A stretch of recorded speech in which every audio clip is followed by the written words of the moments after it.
तो देखो इसको समझ लीजिए। क्वेश्चन जो चैप्टर नंबर 4 है, जनन स्वास्थ्य कहलाता है, ठीक है ना। जनन से संबंधित रोगों के बारे में पढ़ेंगे अपन। इसमें इंग्लिश में क्या बोलते हैं इसको, रिप्रोडक्टिव हेल्थ कहते हैं।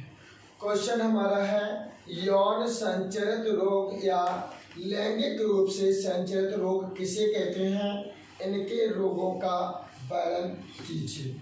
लैंगिक रूप से संचरित रोग का मतलब होता है वे रोग जो लैंगिक संपर्क से फैलते हैं, ठीक है ना, लैंगिक क्रियाओं से फैलते हैं, उनको क्या बोलते हैं अपन, लैंगिक रूप से या यौन संचरित रोग कहते हैं, ठीक है ना। जो यौन से संबंधित फैलते हैं वो कौन से कहलाते हैं, यौन संचरित रोग कहलाते हैं, ठीक है ना। एक आंसर देख लीजिए, इसमें लिखा गया है लैंगिक रूप से संचरित रोग, इंग्लिश में बोलते हैं sexually transmitted diseases. Sexually transmitted diseases, इसका शॉर्ट फॉर्म होता है एसटीडी। कभी कभार आ भी जाता है क्वेश्चन में, एसटीडी पर टिप्पणी लिखिए, तो लोग बाग एसटीडी दूसरा समझ लेते, फोन वाली एसटीडी, ठीक है ना।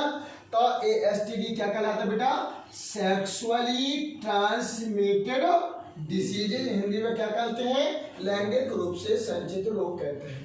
समझो, वे बीमारियां जो सामान्यतः लैंगिक संपर्क से फैलती हैं। बेटा कहाँ से आएंगी ये बीमारी, कैसे आएंगी, लैंगिक संपर्क से फैलती हैं।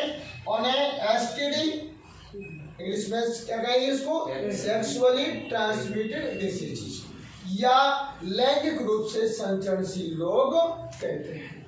क्लियर हुआ। जो लैंगिक संपर्क से फैलते हैं वो रोग कौन से कहलाते हैं, लैंगिक रूप से संचरणशील रोग कहलाते हैं। इसी को इंग्लिश में क्या बोलेंगे, एसटीडी, या इसकी फुल फॉर्म क्या होती है, सेक्सुअली ट्रांसमिटेड डिसीज कहलाती है, ठीक है ना।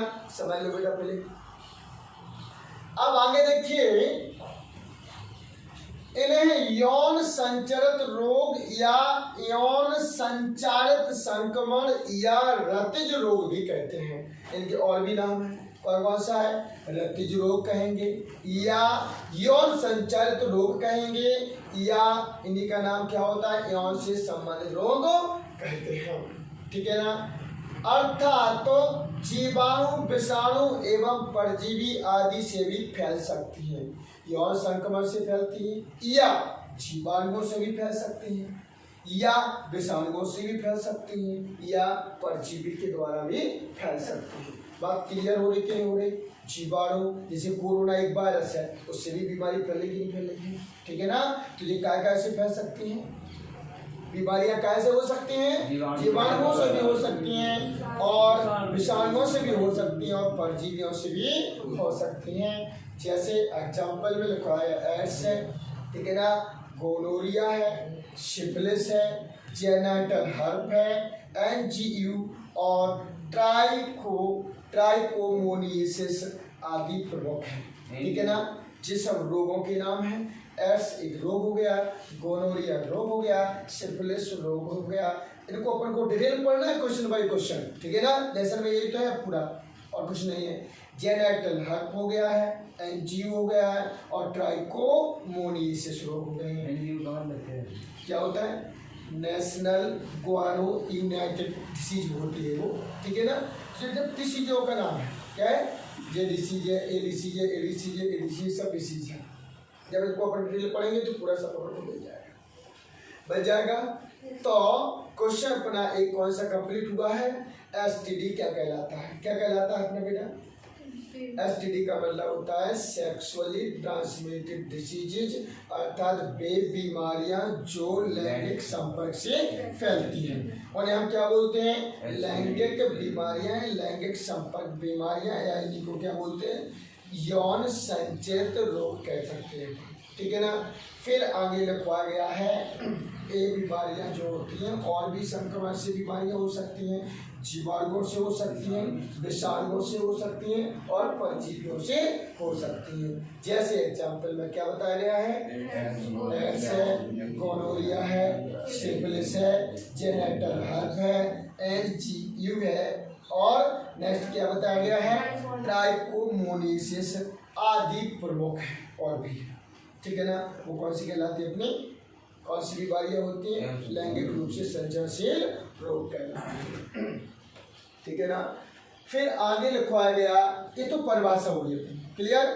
फिर संचरण, संचरण का मतलब होता है एक जगह से दूसरी जगह में कैसे जाते हैं, ठीक है ना। इंग्लिश में क्या बोलते हैं इसको, ट्रांसमिशन कहते हैं।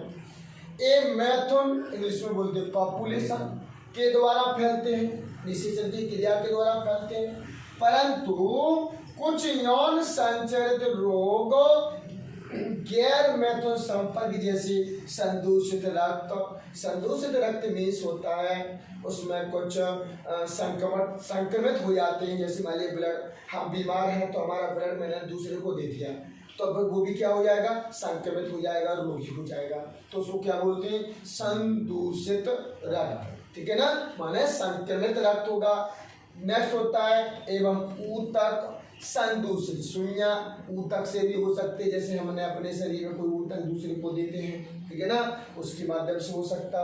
संदूषित सुइयां, सुइयां इंजेक्शन पहले लगाए जाते थे, उसी इंजेक्शन का उपयोग फिर दूसरे में करते थे, लेकिन आज तो सरकार ने कैसा कर दिया है, आज ऐसी स्थिति बन गई है कि जो सुइयां होती हैं लगाओ और आराम से क्या कर देते हैं, उसको फेंक देते हैं, ठीक है ना, एक बार उपयोग कर सकते हैं। लेकिन अगर मान लीजिए कुछ सुइयां भी होती हैं दूसरे में उपयोग कर लिया जाता है तो उनके क्या बोलते हैं अपन, संदूषित सुइयां कहते हैं। नेक्स्ट होता है शल्य क्रिया, शल्य क्रिया औजारों, जैसे मान लीजिए ऑपरेशन वगैरह होती है उनको अच्छे से साफ नहीं किया जाता है, दूसरे से वही ऑपरेशन करवा दिया जाता है, ठीक है ना, तो भी क्या हो जाता है, ये रोग फैल सकते हैं।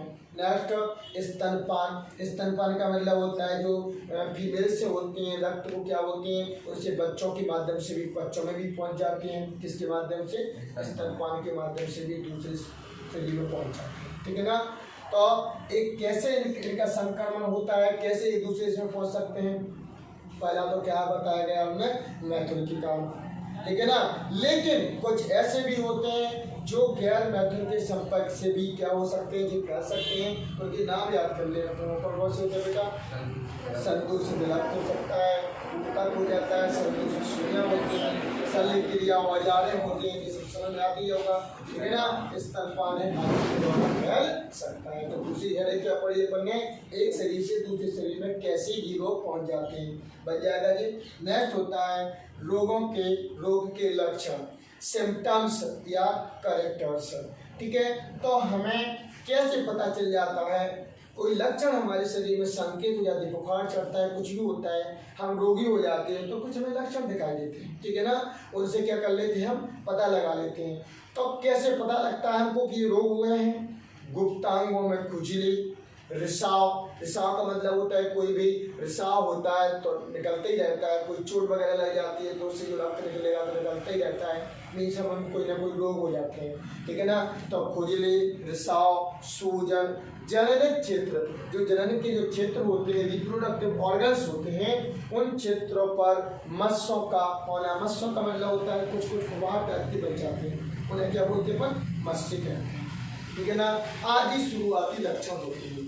तो शुरुआत में जब ये रोग होते हैं, उनकी शुरुआती स्थिति में एक लक्षण दिखाई देते हैं तो समझ जाते हैं कि कौन से रोग होगा बेटा, कौन से हो जाते हैं, तो यौन संचित रोग हो जाते हैं, ठीक है ना।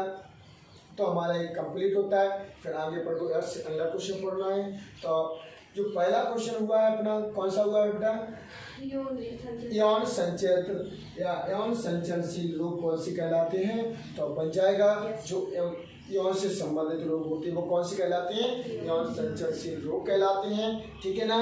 और दूसरा अपन को इसकी परिभाषा कंप्लीट बताएंगे। दूसरी हेडिंग क्या पढ़ेंगे अपन, यौन का संचरण कैसे होता है, ठीक है ना। तो कैसे होते हैं, मेथड से भी हो सकते हैं, एवं और भी ढेर सारे कैरेक्टर्स पाए जाते हैं जिसके कारण क्या होता है, ढेर सारी स्थितियां ऐसी रहती हैं जिसके कारण क्या होते हैं, ये रोग हो जाते हैं। लास्ट में क्या बताया था अपने, तीसरी हेडिंग इनके लक्षण, तो ठीक है ना। तो गुप्तांगों में कुछ हमें लक्षण दिखाई देते हैं जिनकी वजह से पता चल जाता कि हमें क्या हो जाता है, यौन संचरणशील रोग हो जाते हैं, ठीक है। समझ में आ रहा कि नहीं आ रहा, इसको लिखवाएंगे अपन कल, ठीक है। आज के लिए